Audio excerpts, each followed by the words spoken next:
it out, check it out, check it out, check it out, check it out, check it out, check it out, check it out, check it out. What's good, everybody? Welcome to the year 2018 version of the Staples Show. I go by the name of the Skinny Brother Staples, also known as the Aquarian King, also known as Tone Staples. I wanted to give you guys a food for thought, but first off, I just want to say to you guys, I hope you guys had a good Thanksgiving, good Christmas, and good New Year's. Because that was a moment of the lifetime. But anyways, I just want to give out a food for thought for a second. There's a lot of things I want to get out of my chest though. Sorry for the delays. This is the vlog 6. Right now, I just want to talk to you guys. I want to give a food for thought. I want to give what I want to mention is that I want to mention a couple celebrities, and I want to mention about the New Year's. Now, first off, I want to mention is that I want to mention about Diddy, also known as Puff Daddy, also known as P Diddy. What I want to mention about Diddy is this. There's the good news and bad news about Diddy. First off, I want to say this. This is a very long one. The good news is, I'm going to start with the good news side. The good news side is this. Diddy is officially the new owner of Carolina Panthers. I just want to congratulate him. I just want to give him a round of applause. Like, real shit. That's another black celebrity that actually took over for the team. And now he's gonna take on control. He's taking control of the team. You know what I mean? So that's good. And I never thought that he was going straight to getting that team. Because when I seen on Google the other day, when I seen on Google or when I seen on Facebook the other day or that one day, it was mentioned something about the North Carolina Carolina Panthers being not sold, but they were selling it. They were selling the team. So when I read the article, they were saying that they were selling the team, but then when Diddy stepped in, that's when he bought the team. And then when I seen it on Facebook, they was mentioning something about how he took over the team, and I was like, okay, that's good. That's another celebrity taking over. Like, cause I never seen any other black celebrities that actually took over teams. Except for Jay-Z, because Jay-Z, I think he's an owner of the Brooklyn Nets or the New York Knicks. I don't know which one it is, but I just know that that's good. Like that's very good. Like, you know what I mean? Owning the football team, that's pretty good. That's pretty good. If it was me to be an owner, I could probably just be owning my own team, San Diego Padres, because I love the Padres. I watch baseball and I watch football. And football, I used to be a Chargers fan, but then Chargers have switched to LA, which that's kind of crazy. Because I don't see what the problem is with the San Diego team switch over to LA. You know what I mean? So that's why I was kind of like, dang, they should have stayed home, because there's already 2 teams in LA. 2 teams is like San Diego Chargers that used to be from San Diego, moved to LA, and it was the St. Louis Rams went back to LA because they originally from LA. And then last but not least, another thing I want to mention on Food for Thought is that the Raiders, they said that they're going to Vegas. So we'll see how that goes, and just hopefully I just hope that they stay in Oakland, because I don't see what the point is about them going to Vegas for. Like, I understand they're building the stadium. I know they're going where the money is at. That's probably what it is, because like they mentioned about it. Like, that's kind of crazy to me. But anyways, back to the Diddy situation. Now Diddy, he owns the team now. That's good news. Now here's the bad news on the other part. The video I seen the other day is about 50 Cent basically made fun of Diddy, saying that he was a faggot. And you know what I mean, he put a little background video where he said something about recovering from pettiness. I thought, when I seen that shit, I was rolling. I was like, damn, this nigga got 3 stuffed animals surrounding him. And then it's like a get well present. So he basically was being sarcastic. So that's why I was like, it's funny how I said it, because like he basically mentioned about how Diddy was doing all that fag shit. And I guess the reason why he doing that, honestly, is because I really thought that he only did that because he don't like Diddy, and he don't even like French Montana. And French Montana put out the video when he had a box full of effins, that liquor, and he had a box of the liquor that 50 Cent had with the effins, and threw it right in the trash can with broken glasses. I was like, wow. I was just over here tripped out. How the fuck? First, on the first half of the video, French Montana said, "Oh, I like the effing liquor, but it's kind of watered down." And I was like, "Damn, he really clowning him. He clowning him in his liquor." Then, on the second half of the video, he got a box of liquor and poured it and they threw it in the trash can. I was like, "Damn, that's crazy, bro." I think 50 Cent don't like that nigga, honestly. Excuse my language, but I don't think he likes him. I don't even think he likes Diddy either. So that's why I was like, man, I'm kind of like.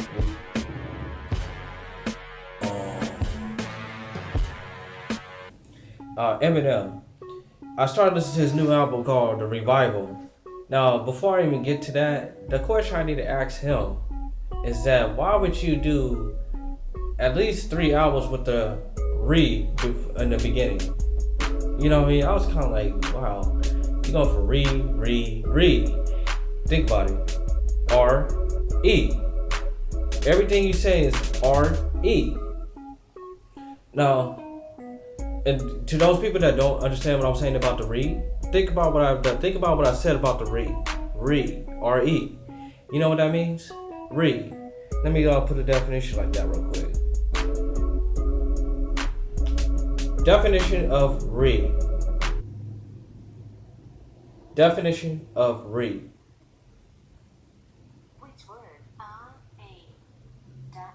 As a noun it means, in solmization, the second note of a major scale. Do you want to hear the next one? No.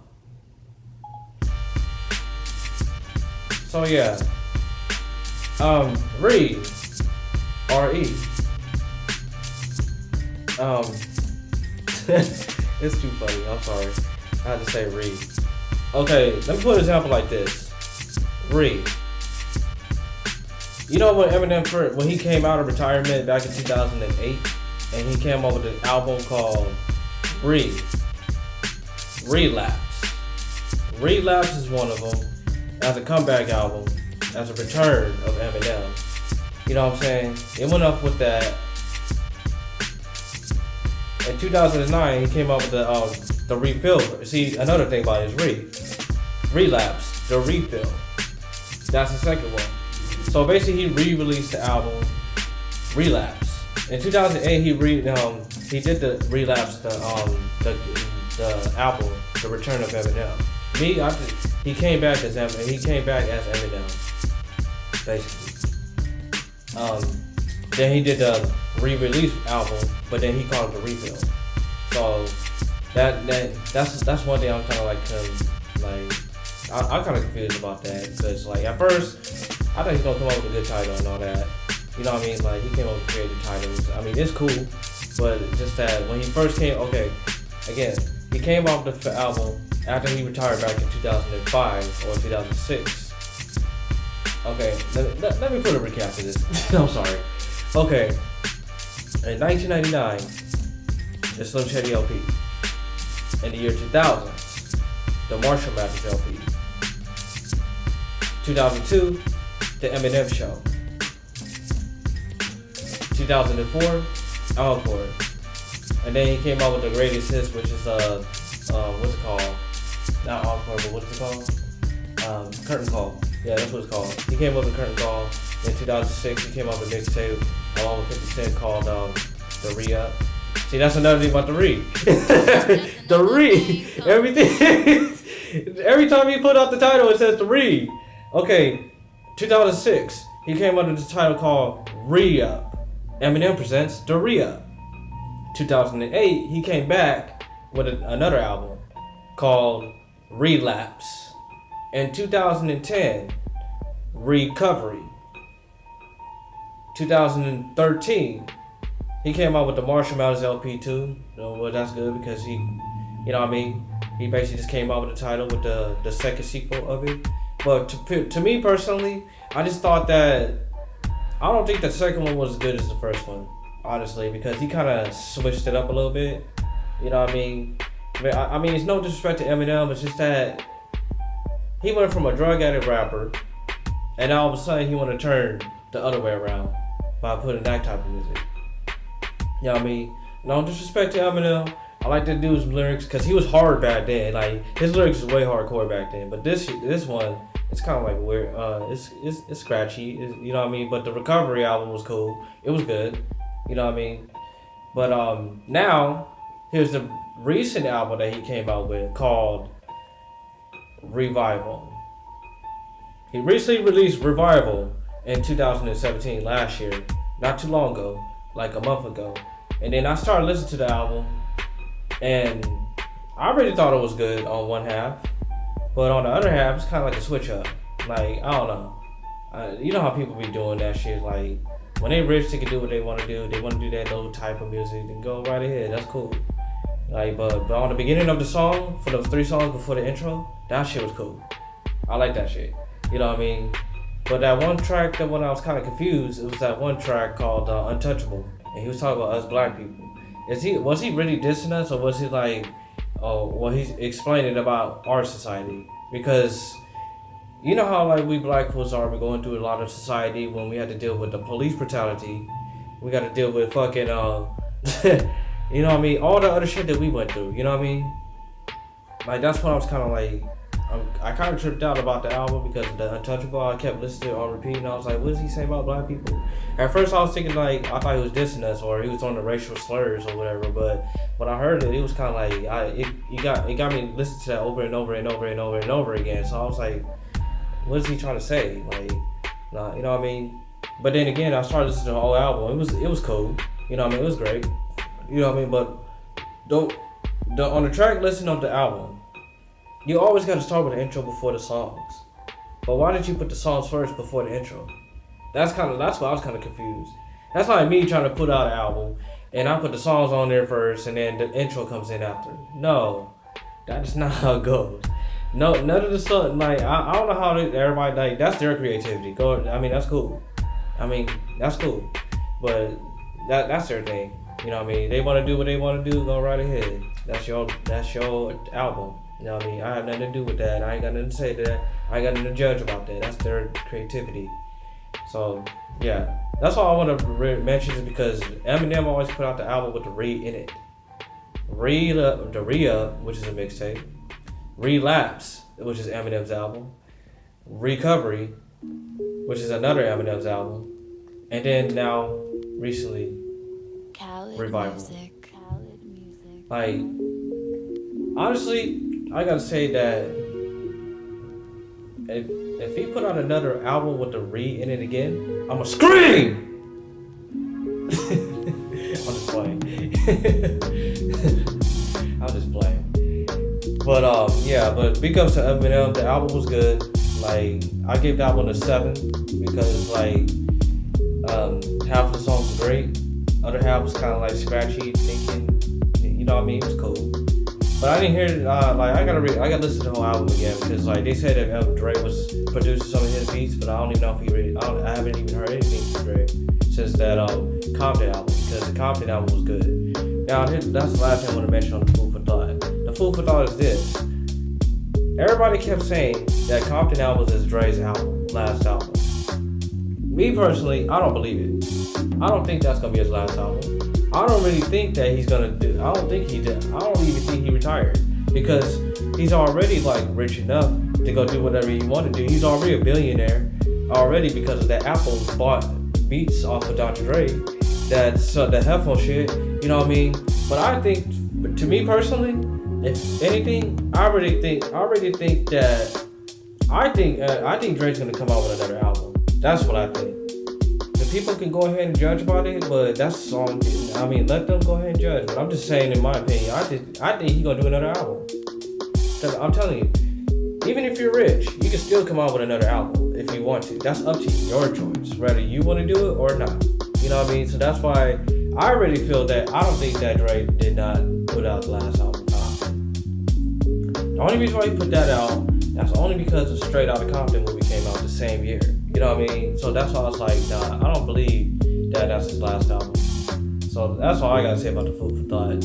Now, that's all I gotta mention about Diddy. That's all I gotta mention about Eminem. That's all I gotta mention about 50 Cent and Dr. Dre and all the other subjects about the stadiums and the teams and everything else. Now, I want to say one last thing though before I close out the page. I'm gonna close out the vlog for the day.